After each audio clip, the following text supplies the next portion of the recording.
Black performers don't just sing, man. They deliver history.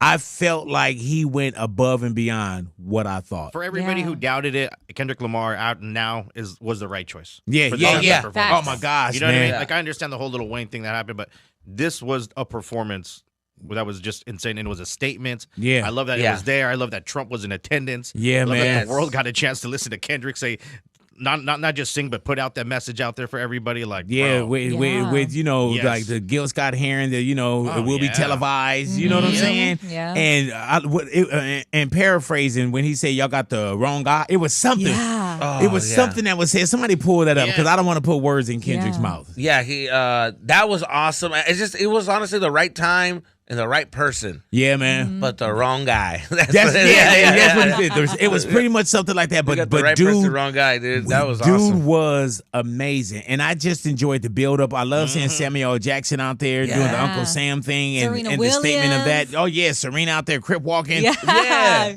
Is it just me? Did it feel like it was like a movie? Yeah. It kind little of felt bit. like a movie. You know why, Jesus? Because it was produced so well. Yes. And we'll say Kendrick, we'll say SZA, we'll Yeah. say Mustard, we'll say, Samuel Jackson and everybody that was on, but the production too. Right. When he was doing Not Like Us and he go, "Hey Drake." Ooh. And when he did the little smile, I was Yeah. like, "Oh." Yeah. The little The point. smirk. Yeah, little smirk. Yeah. Yeah. Little grin. Yeah. He knew what he did right there. Yeah. I literally just got done watching the Bad Bunny Super Bowl halftime show, and I know this is going to be an unpopular opinion, but it just wasn't good. And before anybody jumps in the comments, I went into this with an open mind. I wanted to like it. I wasn't trying to make it political. I wasn't rooting against it. I genuinely thought maybe this would surprise me. But honestly, it felt flat. Most of it was just people grinding on each other, not a lot of actual dancing. The choreography wasn't even memorable. And even the pyrotechnics, which is usually where the halftime show goes big, those were kind of weak. I kept waiting for a moment, like that one performance where you go, okay, that was it. And it just never came. And look, this isn't a knock on Bad Bunny as an artist. Clearly he's massive. But as a Super Bowl halftime show, it felt more like a club performance scaled up than something built for the biggest stage in sports. Also, I'll be honest, I don't speak Spanish, so a lot of the lyrics went right over my head, which made it even harder to connect emotionally. I kept asking myself, what's the theme here? What's the story? And I never really got an answer. I wanted energy, spectacle, something iconic, and instead it just felt meh. If you loved it, cool. I'm glad it hit for you. But for me, this halftime show was forgettable, and that's the worst thing a Super Bowl performance can be. Forgettable. Let me know what you think about this in the comment section. Appreciate you. The Bad Bunny halftime performance was trash. That's how I feel. Now, for the viewers who understand Spanish, maybe it was good for you. But for me, who don't understand Spanish, yeah, it was trash. Here's the thing though. From what I'm seeing, it's showing a lot of cultural differences, and apparently it's bringing unity, or it's a thing about unity, one nation under God. That's probably the message, or that's the message that a lot of people are saying. Here's the thing. One, Buddy don't believe in God. And his message in all of his music, it shows. Here's the thing. You're not going to tell me that a guy who believes in God does this type of shit. Yeah, no. So let's move on. So like I said, maybe the message was for the country to unite, as of all these countries and of all the cultures and all the diversity, we're still one nation under God. Maybe that's what it was. But in this case, the problem is not the message, but the messenger. Because, yeah, the vast majority of this country have no fucking clue what he said up there. And I want you guys to also understand, I could care less about this performance. I just happened to hear it because my kid wanted to see the game. I was watching the Turning Point performance, which is also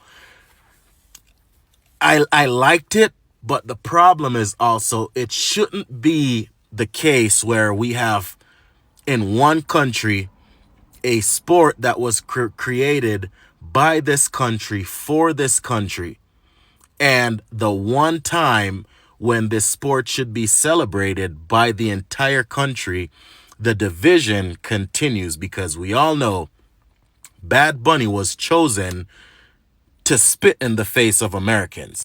And then Turning Point came up and said, okay, since the Super Bowl don't want to support American, since the Super Bowl is being anti-American, let's make a For America performance. Hence the Turning Point situation. But yeah, I just feel like you can't send a message to Americans in a foreign language.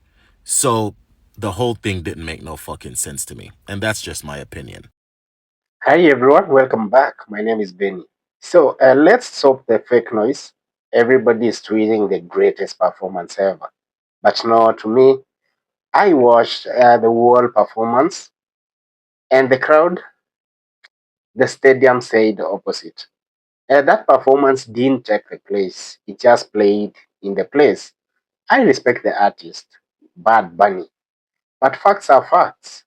Super Bowl halftime is about command, not choreography. And if the crowd ain't losing it, you didn't win the night. And if we pretend otherwise, we are dishonest. So Bad Bunny sells out the shows, he has big streams, but this was a concert dropped into the Super Bowl, not a stadium takeover. So the cameras were trying to look for moments to scream, but only found what? Polite applauses, just a few people dancing to the tune, and some few phones taking photos and the videos. That's not dominion, that's a safe show, bro. So don't confuse production to power. What proves it? The crowd reaction, of course. So people standing still, you could see no mass chant, there was no wave, there was no command where the stadium stops to breathe, and everyone knows they just witnessed history. So when a performance is legendary, it doesn't need media to call it legendary. The stadium feels it instantly. To me, this one didn't. It didn't, honestly. Now, this is how it's done. Think about the performance by Kendrick Lamar. When he hit the stage, it was immediate impact because people were participating in every bar, every chant. That's culture, and that was take over. Talk about Dr. Dre, about Snoop. They didn't even have to outperform. The room knew. You bring in Snoop and the whole stadium gets that West Coast DNA in their veins. Talk about 50 Cent. The internet crashed. People replay their clip up to now. You can't manufacture that. You inherit it. Black artists make those nights viral forever, bro. That isn't hype. That's legacy. Another thing, when black performers take it, it becomes a cultural event that everyone talks about it in sports, politics. We make memes. They talk about it in classrooms, and that's impact, bro. I can say Bad Bunny had this moment, but don't rewrite history to make it like it was the greatest performance. Black performers don't just sing, man. They deliver history. They bring moments, memories, and muscles. And they own the vocabulary of the crowd. That's why when Kendrick, Dre, Snoop Dogg, 50 Cent steps up, it's not a show. It's always an era, bro. And that's not me being biased. That's cultural reality. I know most of the people will come to me with the narrative that look at the production. And I don't care about that. But show me one moment from that show that the whole country replayed the next morning. Show me a chant, show me a stadium scream. And until then, stop pushing narratives because you like the brand. The crowd speaks louder than PR because to me, all this is about PR. So here's the deal. I'm on the side of the culture. Black performers don't just put on shows. They change the map. And most of what we saw last night, pretty polished. That was not a takeover. So I'm going to give you a challenge. Drop one clip right now. That proves me wrong. Bye and subscribe.